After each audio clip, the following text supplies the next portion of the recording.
Hello friends, welcome to the new episode of knowledge based series. Today we are going to have our third lecture. This lecture will be basically on English. इससे पहले हम लोगों ने दो lectures अभी तक और लिए हैं. आप लोगों ने YouTube पे नॉलेज वर्ल्ड सीरीज में ये लेक्चर्स देखे हैं और मुझे काफ़ी सारे कमेंट्स भी मिले, काफ़ी व्यूअर्स भी उसको समझ पाए हैं, लोगों ने सब्सक्राइब भी किया है. So I have really seen it, an overwhelming response of the students on that. So on the upfront part of it, आज हम लोग एक और नया सीरीज का पार्ट हम आपके लिए लेकर आए हैं. This will be based on English. Okay? So shall we start our work? All right. चलिए, सबसे पहले आज की डेट डाल लेते हैं. 18/4/2017 and as I already told कि जितने भी लेक्चर्स हमारे YouTube चैनल के लिए होंगे ये सारे के सारे नॉलेज बेस्ड सीरीज के लेक्चर्स कहलाएंगे.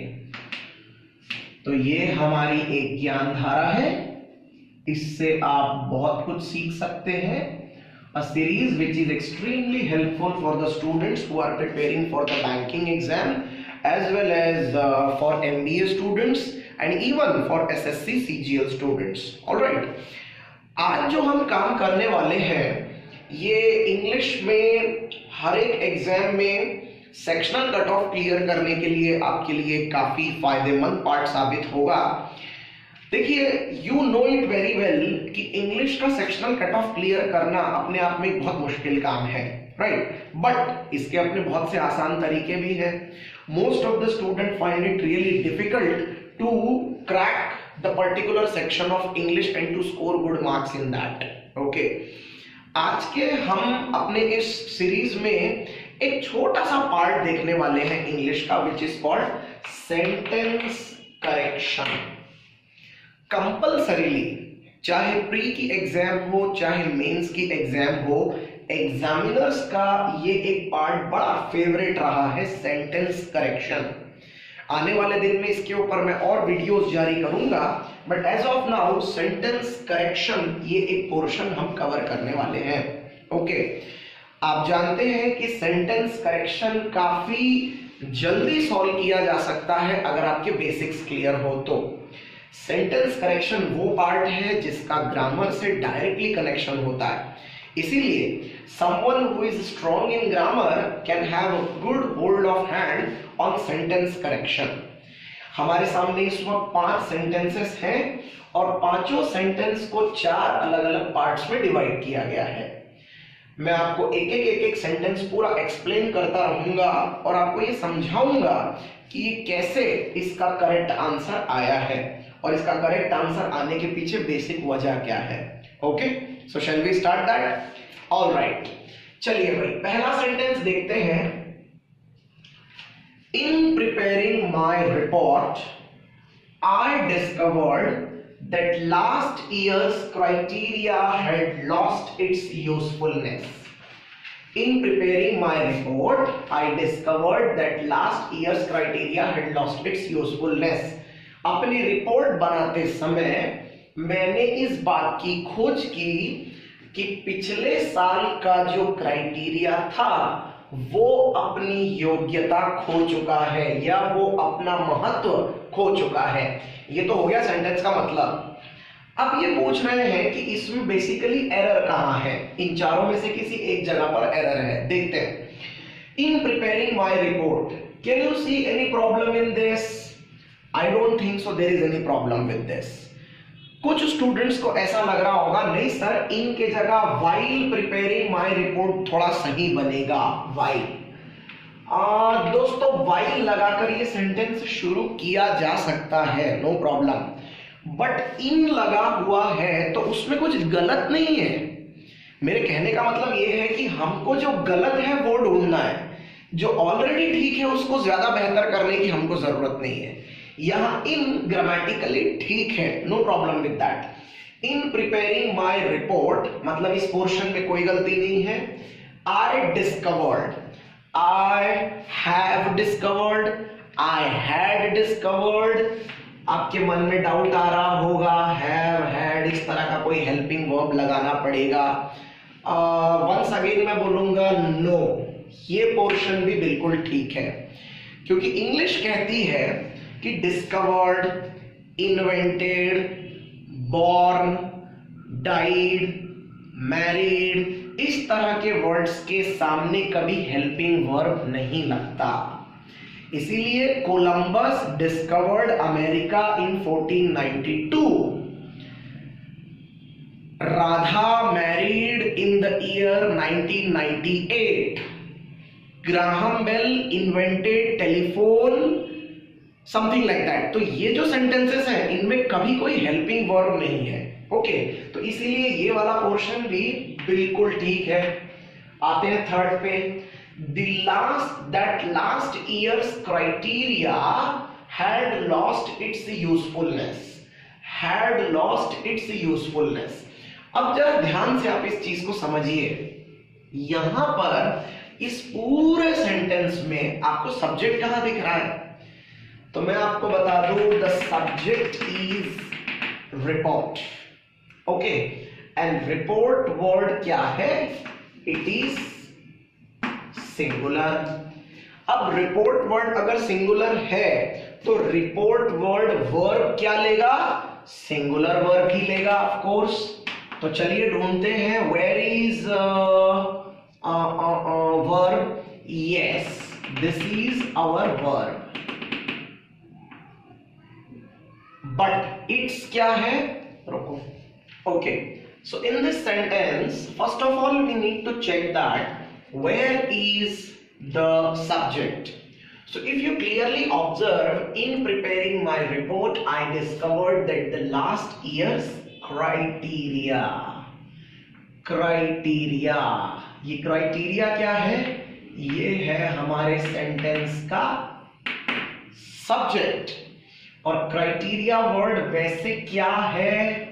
सिंगुलर है या प्लूरल?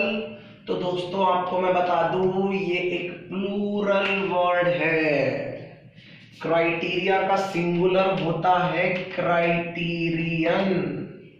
किसी एक इंसान के लिए अगर हम कोई योग्यता डिसाइड करें तो उसको बोलेंगे क्राइटेरियन, बट सबके लिए डिसाइड करेंगे तो वो होगा criteria.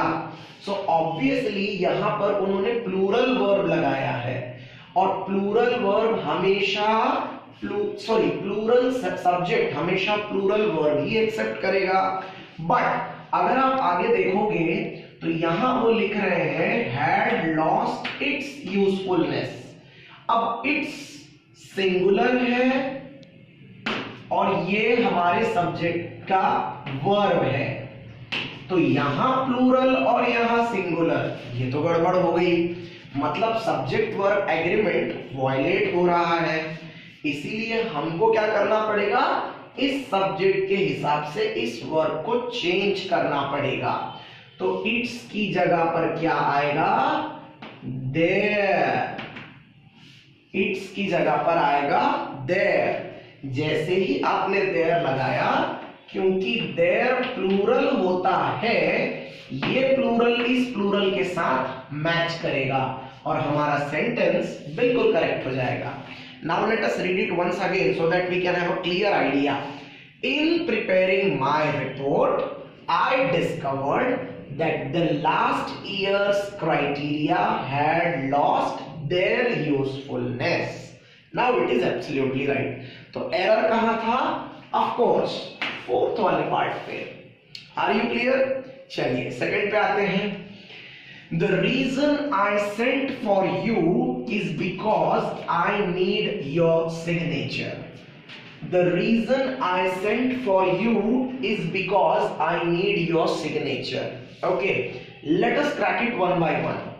The reason, there is no problem with this sentence. The reason, इसमें गलती ढूंढने जैसा कुछ है ही नहीं। आगे बढ़ते हैं।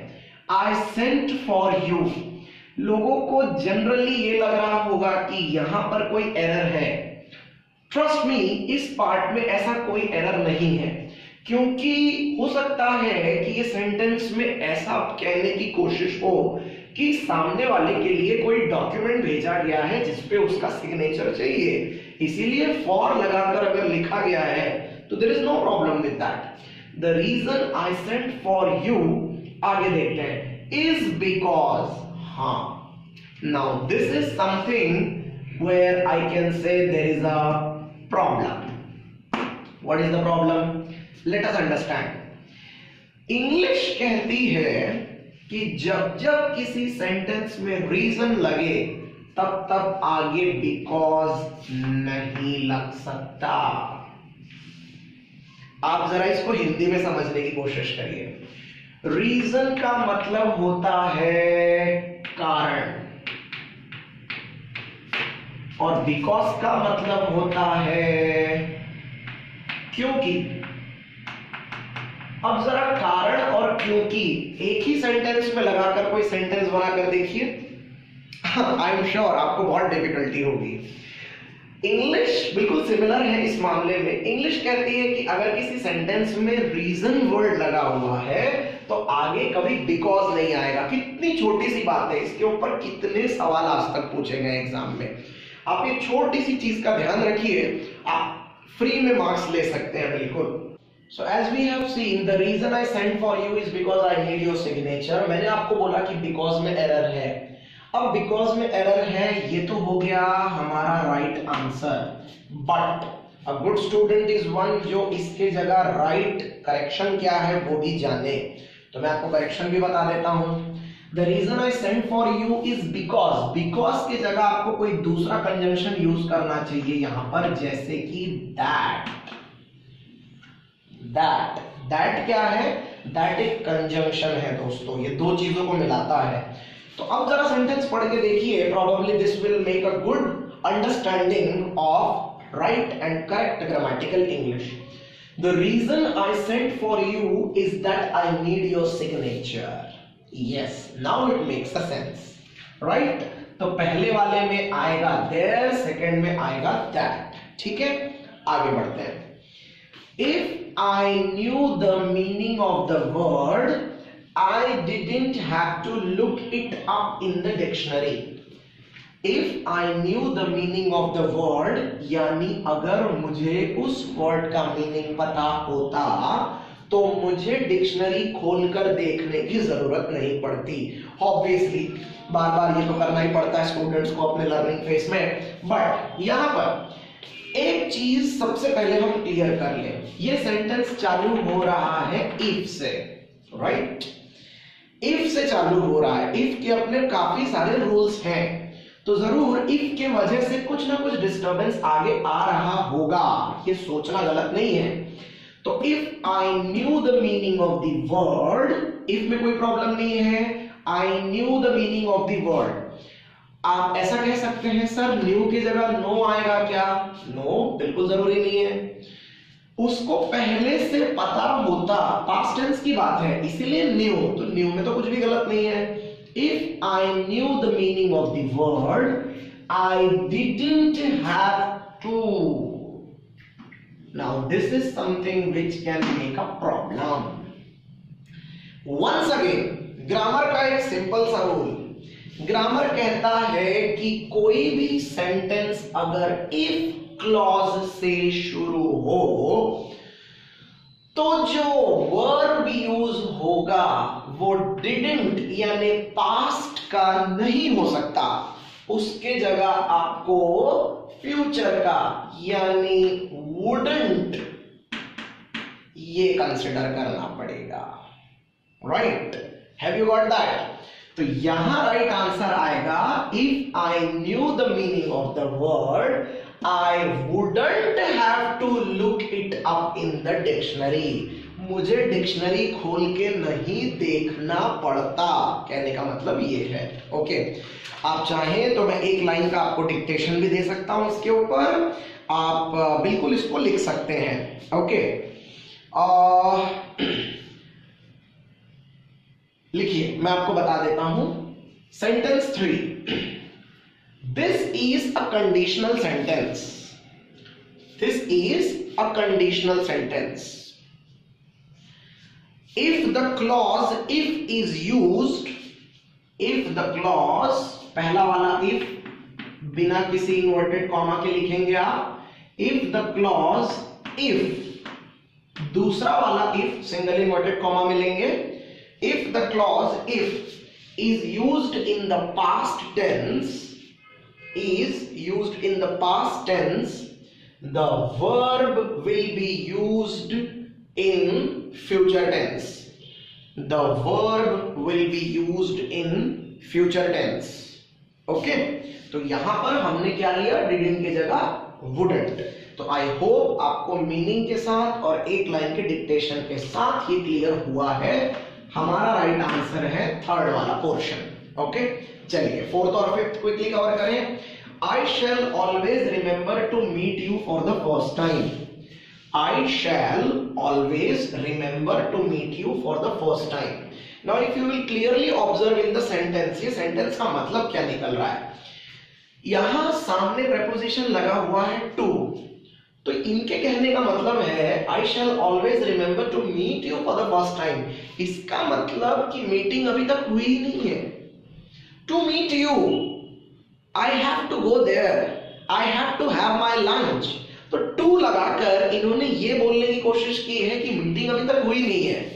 पूरा सेंटेंस अगर हम पढ़ें तो ये अपने आप में एक कंफ्यूज करने वाली बात है. I shall always remember to meet you. मुझे हमेशा आपसे की गई पहली मुलाकात याद रहेगी, शायद उसको ये बोलना है. पर यहां पर टू लगाने के साथ वो ये कह रहा है कि अभी तक तो वो मिला ही नहीं है. तो ये दोनों बातें अपने आप में थोड़ी सी कंफ्यूजिंग है. इसीलिए ना तो इस पोर्शन में कोई प्रॉब्लम है ना इस पोर्शन में कोई प्रॉब्लम है. प्रॉब्लम है थर्ड वाले पोर्शन में. I shall always remember to meet you for the first time के जगह आना चाहिए I shall always remember meeting you, क्योंकि मीटिंग हो चुकी है ना कि होने वाली है.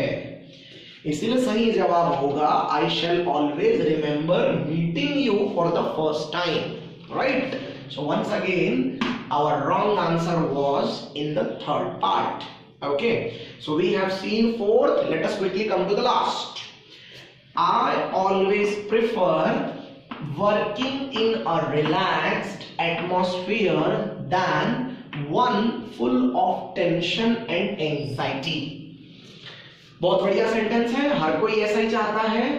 I always prefer, मैं हमेशा पसंद करता हूं, working in a relaxed atmosphere, कि मैं एक आरामदायक माहौल में काम करूं, then one full of tension and anxiety, बजाय इसके कि ऐसा कोई माहौल जो कि तनाव और व्याकुलता से भरा हुआ हो. टेंशन यानी तनाव, एंजाइटी यानी व्याकुलता.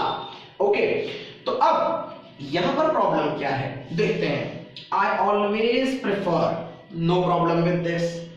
Working in a, no problem with this. Relaxed atmosphere than, relaxed atmosphere than one full of tension and anxiety. Guys, एक और ग्रामर का रूल यहां पर वायलेट हुआ है.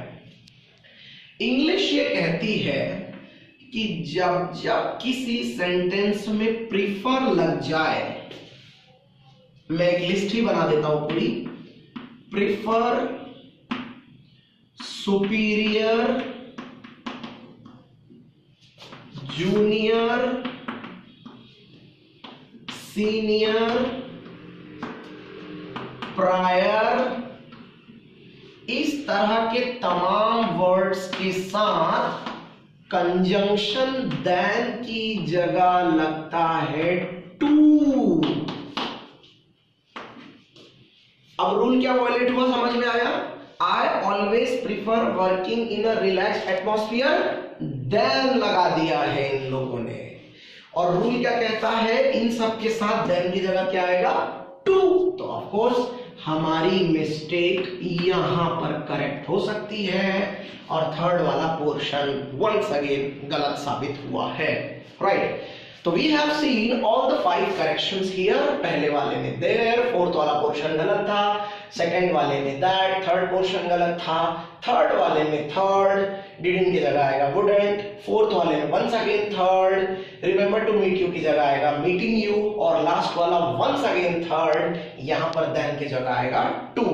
तो आई होप आपको कुछ कुछ बेसिक चीजें सेंटेंस करेक्शन को लेकर अब समझ में आने लगी होंगी। एक फ्री आपको एडवाइस अगर दी जाए सेंटेंस करेक्शन में, अगर आपको 5 आउट ऑफ 5 गेन करने हैं, you should do a very good practice on conjunction, preposition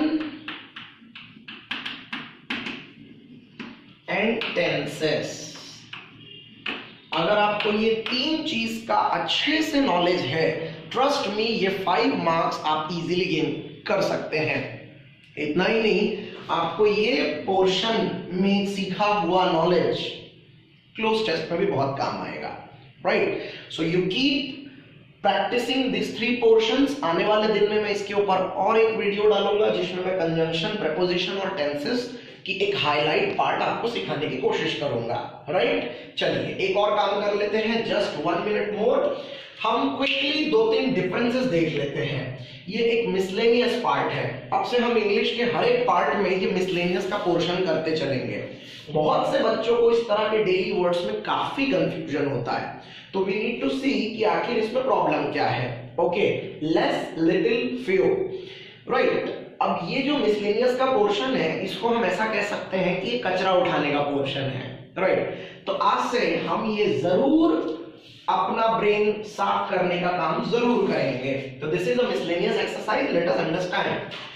less, little और फ्यू, इनमें फर्क क्या होता है? सबसे पहले लेते हैं लेस। ओके, लेस का मतलब होता है कम, ओके, पर लेस यूज कहां होता है? लेस यूज होता है हमेशा कंपैरिजन करते वक्त। सोचो कितना आसान रूल है। आज के बाद आपको इंग्लिश में लेस वर्ड यूज करने में कभी कोई प्रॉब्लम नहीं आनी चाहिए। जब जब आपको किसी एक चीज को दूसरे से कंपेयर करना हो, तब किसी एक चीज में अगर कोई कमी हो तो उसके लिए आप यूज करेंगे लेस, राइट? एग्जांपल के लिए, सब्जी में नमक कम है, can I say there is less salt in the curry? No, I have to say there is little salt in the curry, क्योंकि सब्जी में जो नमक कम है उस सब्जी को मैं किसी और सब्जी के साथ कंपेयर नहीं कर रहा हूं दोस्तों, इसीलिए वहां लेस नहीं आ सकता। हाँ, ये जरूर होगा कि the room temperature of this room is less than that of outside, और the temperature of this room is less than that of outside, right? क्योंकि मैं ये कंपेयर कर रहा हूं। कंपैरिजन में कोई चीज कम हो तो उसके लिए आएगा less. I got less marks than her.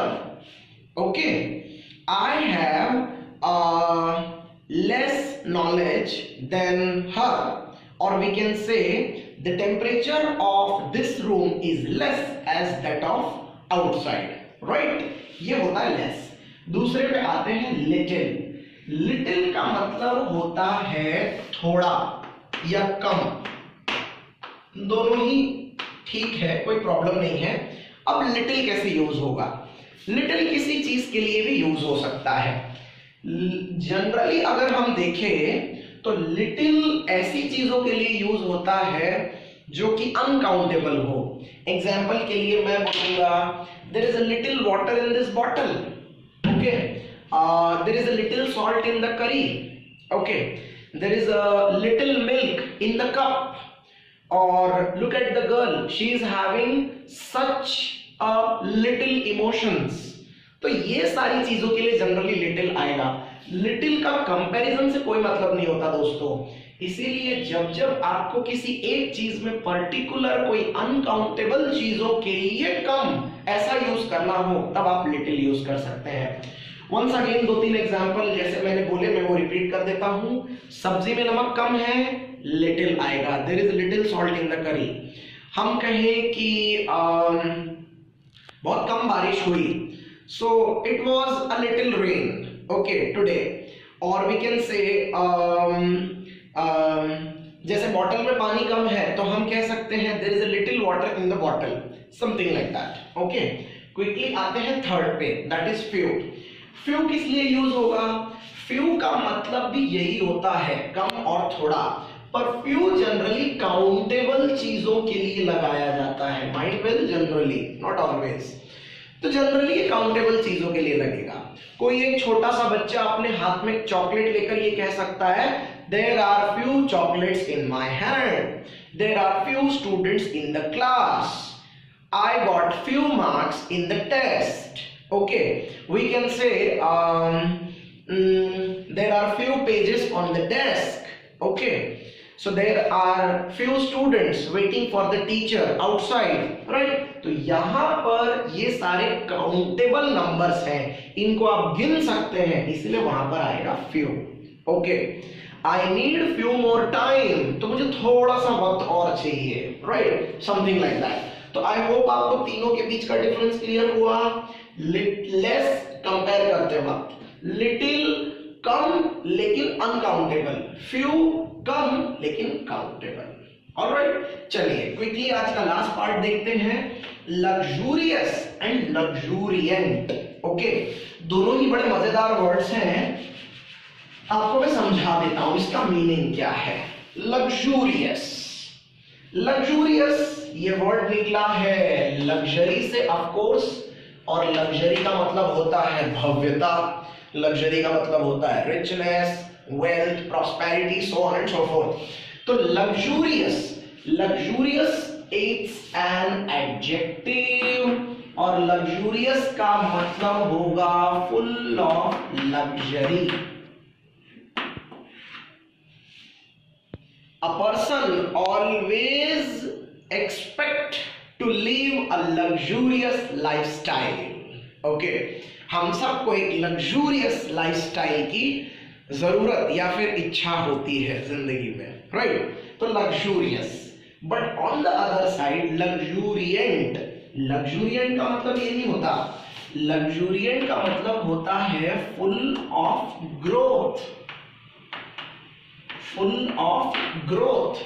कोई ऐसी चीज जिसमें बहुत ग्रोथ हो रही हो उसके लिए हम कहेंगे लग्जूरियंट। एग्जाम्पल के लिए हम ये कह सकते हैं look at the grass in the cricket ground, the grass is very luxuriant, grass बढ़ती ही जा रही है किसी ग्राउंड में। हम ये कह सकते हैं कि I have a doggy at my home, ये डॉगी ना तो किसी पे भौंकता है, कुछ भी नहीं करता, दिन भर ये पड़ा हुआ है और खा खा के लग्जूरियंट होता जा रहा है। ओके, कंपनी का साइज लग्जूरियंट होता जा रहा है, मतलब कंपनी और फैलती जा रही है, बड़ी होती जा रही है। तो ऐसी कोई भी चीज जिसमें ग्रोथ हो रही है उसके लिए जनरली हम लग्जूरियंट वर्ड यूज करते हैं, ना कि लग्जूरियस। ये डायरेक्टली पैसे से रिलेटेड होता है, प्रॉस्पेरिटी से रिलेटेड होता है, ये जरूरी नहीं कि ऐसा हो लग्जूरियंट। तो as I already said you, the grass is luxuriant, मतलब ग्रास बढ़ती जा रही है। We have to say it in this way, right? तो I hope ये डिफरेंसेस भी क्लियर हुए हैं आप लोगों को, right? और सेंटेंस करेक्शन का पार्ट भी आपको क्लियर हुआ है। आने वाले एक नए वीडियो में हम इसके आगे और बहुत सारी चीजें देखेंगे। इस वीक हमारा एक और जनरल नॉलेज पे भी वीडियो आएगा। So I really request all my favourite students to just stay tuned and just keep watching all the videos, learn as much as possible from that, और जितना हो सके उतना अपने फीडबैक्स शेयर करें ताकि हम इसमें और भी इम्प्रूवमेंट ला सकें। Alright, thank you so much for watching this.